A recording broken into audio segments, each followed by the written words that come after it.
Hey guys, this is Miriam at High Life Auto. I am out doing a virtual test drive on a 2011 Chevy Impala. And because it's dark outside, I've got my flash on, so like there's this big light in my face. I can't see anything, but it's going to help you see the car since it's dark out. So if you've never been on my virtual test drives before, the way it works is I drive the vehicle on video and I tell you what I see, hear, think, smell, and feel to give you the best indication of being in the driver's seat without actually being in the driver's seat. I'm not a mechanic, and this is not meant to be a 182-point inspection. This is meant to be a sneak peek into how the vehicle drives and any potential issues I notice while I'm going along. So we'll take a look around the vehicle and we'll go for a test drive and see what we've got. So, like I said, it's auction night. I've never seen this vehicle before, never driven this vehicle before, so we're going to be driving it together to see what it is. All right, so like I said, 2011 Chevy Impala. Body looks pretty decent. See, it looks like maybe we're missing a little bit of a trim piece right there. Those tires, I don't know much about stock, but that doesn't look like stock to me. It could be it's a Chevy wheel, I don't know. Tires are not great, probably 25%, but otherwise it looks pretty decent on this side. There's a little bit of a, no, that's not a dent, that's the opening hole. Duh, Miriam. Okay. Rear tires are really good, probably closer to 75%. The back, you can see a little bit of damage right here, different colors, paint peeling, that kind of stuff. Also right here, looks like just kind of all over the bumper. So if that irritated you, you could throw a new bumper on there for a couple $100 and you'd be golden. I'm just trying to get a little bit closer to the car since it's darker. Again, we have a little bit of scuffing and stuff there. Looks like we've got scuffing down the side here. Let me see and make sure it doesn't really affect the door. You can see inside it is good and clean. It's been detailed. The door, it opens, but you can maybe it needs some grease. It just opens a little bit hard. It opens the same as the front door. So seems all right. You've got all your rocker pieces here, a little bit of denting here. So it looks like it's been driven, but otherwise it looks okay.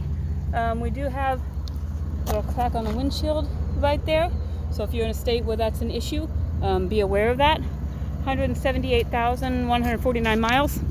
The bill of sale on this one, we do have a sunroof. Bill of sale said this one's prior salvage and it possibly has unibody damage. So I don't know what that means, haven't been underneath it, don't know anything, just throwing that out there so you guys know what to look for. Passenger side window works, rear passenger side window works, rear driver's side window works, and the driver's side window is down, so it works. And we will open this up. Let's see if I can figure out how to open it. Well, maybe it might just be a vent. Unless there's another button. I think those are garage door buttons. So, unless there's another button I'm missing, it's just a vent. But the vent does work. Let me make sure I close it. I don't want rain in the car. Okay. Radio works. I'm gonna turn the AC, and it's got heated seats right here. They both light up, so I assume they work. And let's turn the AC on. Seems like the system is pressurized because those lights aren't blinking. And we're going to see what it does. This has the comment I noticed when I got in. A lot of Impalas have it. It's just like over here in the dash, there's a vent door actuator. And when you're switching from, like top and bottom to bottom, it's just the door. Sometimes it just kind of gets stuck. And so it goes click, click, click, click, click, click, click, click, click, click, click, and eventually it goes into place and it's just fine. So, let's get this up here. We have a tire pressure light. Tires didn't look like they were low on pressure.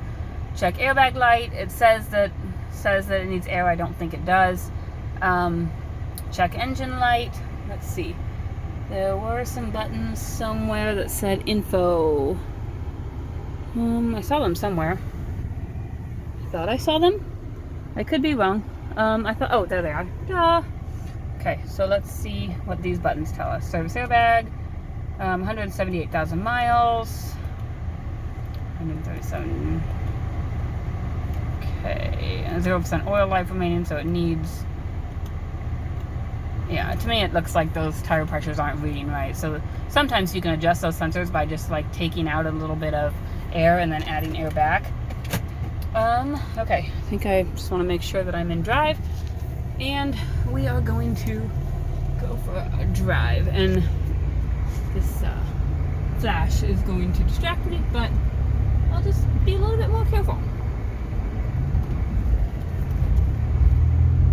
Sounds good. I mean, when I started it up, the motor sounded strong. It didn't, you know, didn't hear any noises, nothing like that. And Chevy Impalas really are a pretty reliable car. I mean, they're pretty basic. They've been around forever. So I mean, Chevy's doing something right with the Impalas. I mean, they're still continuing them, so they're doing something right.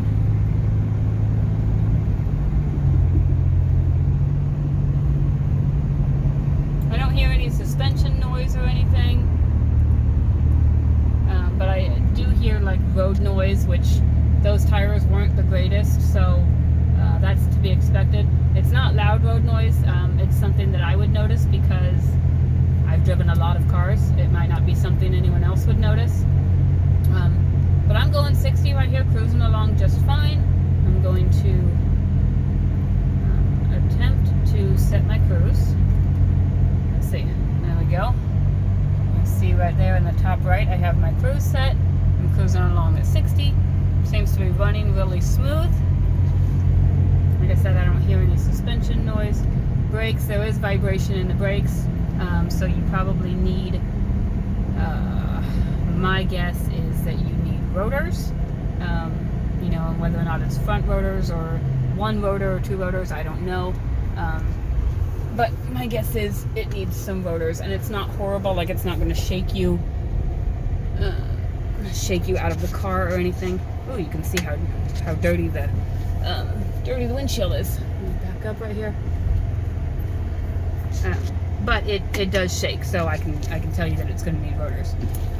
Since I'm doing this, windshield wipers work, and let's clean those up and see if we can get any better. I gotta turn the windshield wipers off. Alright, let's see. Check behind me so I don't pull out in front of somebody. Sometimes my brain doesn't function entirely when I'm doing these because I'm focusing on the video and I'm focusing on driving and I'm focusing on 800 different things. So I'm trying to remember to mention everything that I would want mentioned when I'm looking at a car. Especially, I know in this coronavirus pandemic we're in, some people, they just want to, you know, look at the car at home and not come to the dealership until they've looked at the car and they kind of have an idea that they want it. So, and I get that. And we have people coming from, you know, 3, 4, 7 hours away sometimes, and they don't want to drive here and then be like, oh, well, I didn't know the windshield wipers didn't work. Something like that. So I'm trying to hit all these little things that I would be looking for when I'm driving a car. And like I said, I don't have all the answers, and I don't always get it right. Sometimes I'm completely wrong. But I'm trying, I'm doing my best, and I'm trying to get you guys a little sneak peek at least into how the vehicle drives, so it gives you something. So if there's, let me check the heat. I checked the air, which is blowing cool. Yeah, it's blowing cool. It's not blowing ice cold. But let me check the heat real quick. Turn the air off. I'm going to turn in right here so that I can focus on what I'm doing. And you can hear right there. You can hear that clicking. That will stop about 30-60 seconds. It's just your car switching, you know, switching from heat to air, or switching. It's a vent door or a blend door actuator. I'm not sure exactly which it is. There's a car coming at me, so I better figure out what I'm doing. Okay, heat. It is not blowing out hot. It's not blowing out cold. So it's just something to check on. Like I tell everybody, keep your eye on the descriptions, because the descriptions is where we do any updates. This is auction night. This is the first time I've driven the car. Anything we find out about it later will go in the description. So you kind of have two fronts of battle right there to kind of see what you're getting. I am going to stop right here and finish up the video, because there's a cop right around this corner, and I don't want him to see that I'm driving and doing a video. So If there's stuff I've missed, find us on Facebook, find us on our website, text me, call me, text my husband, call my husband. My phone number is 309-267-7200. My husband's phone number is 309-337-1049. We'll try and answer any questions we can. We'll try and give you any updated information we have, and we'll do what we can do. Thanks, guys.